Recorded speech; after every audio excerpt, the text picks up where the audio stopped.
You only get one chance at first impressions, and in this video, I'm gonna show you how to crush your sales pitch and how I have made over $100 million doing it. So where's the balance when you're pitching? Should you be doing everything off the top of your head, or should you be reading through that PowerPoint deck? I'm here to answer that question because we get it so many times. Me personally, I do things a little bit different. This could work for you. I don't prepare for anything ever. This video, I'm not prepared for. When we do lives, I'm not prepared for it because I like to do everything off the top of my head. Now, some of you guys that can't do that, then you have to look at it from the standpoint of nothing that you're doing with your pitch should be scripted to the point where it sounds like you're scripting it. When you're doing a pitch, whether it's on the phone, through Zoom, video meeting, in person, you can have a deck that you're going off of, right? But the deck should have very little information because you're trying to keep the attention of the person focused onto you. And if you throw all of your information up on that screen, all you're gonna get is people looking up at the screen, not at you. They're gonna be reading ahead. I've talked about this a ton at Technical Sales University on how to pitch, but you have to have it down to a standpoint of you're going in there with an objective. With your pitch, what is the preferred outcome that you're looking to go after?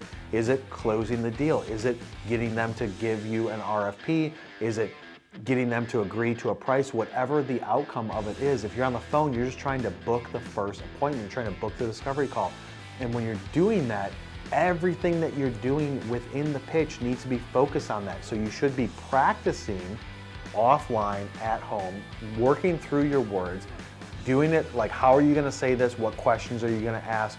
And memorize it. The only way you're gonna memorize people and get that muscle memory is doing it over and over and over again. At this point in my career, you can give me any company, give me their value proposition, and I'm not going to script it out. I'm gonna pick up the phone, make that phone call, and just have some talking points if it gets brought up. But in general, the way that I'm gonna form the conversation is gonna be structured the way that I would form any conversation. When you're pitching somebody, you wanna ask them questions. You have to understand first what is their problem that you're trying to solve before you can even pitch anything. I can't give you a solution unless I know what your problems are. So the first thing you're gonna ask are questions that are fact-finding. Do you currently use this? What's the biggest thing that's keeping you up at night? What's your top 3 issues that you're having at this job in this role? You have to ask the questions to get them to say, here's the problems I have. Now, if they say, I don't have any problems, that's a lie, right? They're just trying to get you off the phone, get you out of their face, get you off their premises. So you have to then come back and be like, oh, well, shoot, if everybody, you gotta have fun with it. If everybody didn't have any problems, then I would be out of a job because I'm not selling any solutions. But you have to go into it and say, I'm trying to get them to book a discovery call with my company. So my goal of that pitch is gonna be different than when I say, all right, I've got the discovery call now, I'm gonna ask them questions. You first have to get their attention with some sort of hook on the phone, and you have to get their attention and say, you identify the problem, and now I'm going to say, hey, we work with companies like yours, and I can go into a whole scripting of what you wanna say. We work with companies like yours that have this very similar problems. Are you open to a quick 10, 15-minute conversation next Thursday at noon, your time, to go through it a little bit deeper so we can show you how we help those companies as well. That's just off the top of my head, but it's similar to things that I've been saying for the last 15 years. So you have to practice it, write it out if you need to, but then memorize it so that way you're not reading off of a PowerPoint presentation, reading off of a script. You can literally just stand there, make the phone calls, something pops up, you know how to handle it. If there's an objection to it, you know how to handle it. If somebody is just really giving you a hard time, then you go back and say, you know what, I'm just gonna have fun with this, but it should not be in your script that says, if they say no 6 times, then have fun. You just have to work and move with it so it comes off supernatural.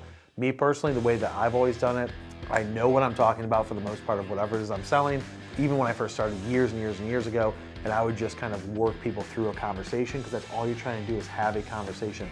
Go into it with what you want the outcome to be, but how you get there should be a conversation and less about a pitch. Nobody likes to be pitched to unless you're trying to get money for your startup business. So go into it and say, I'm just gonna have a conversation with this person. There's no pressure, there's no stress. I'm just talking to this person, whether it's on the phone, in person, in a Zoom meeting. I'm just looking to have a conversation, learn more about them, get them talking more than you, and see if you have a solution to offer. That is the best way to do it. And take it from me, literally have made over $100 million in all of my roles. What we've done for our company and our clients, and even before I started this agency, tens of millions of dollars has come from doing it this way. Like I said, it may not work best for you to just wing it all the time. That's what worked best for me. but you can come off more convincing and more sincere if you're not reading from something.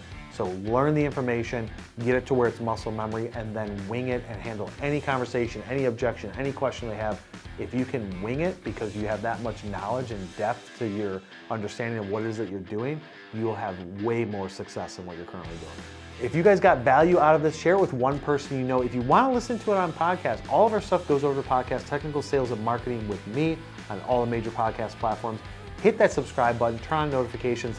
Go over to LinkedIn, follow me there. We do a ton of short content. Sometimes it's not always on YouTube either. Go over there, follow me, and we will see you on the next one.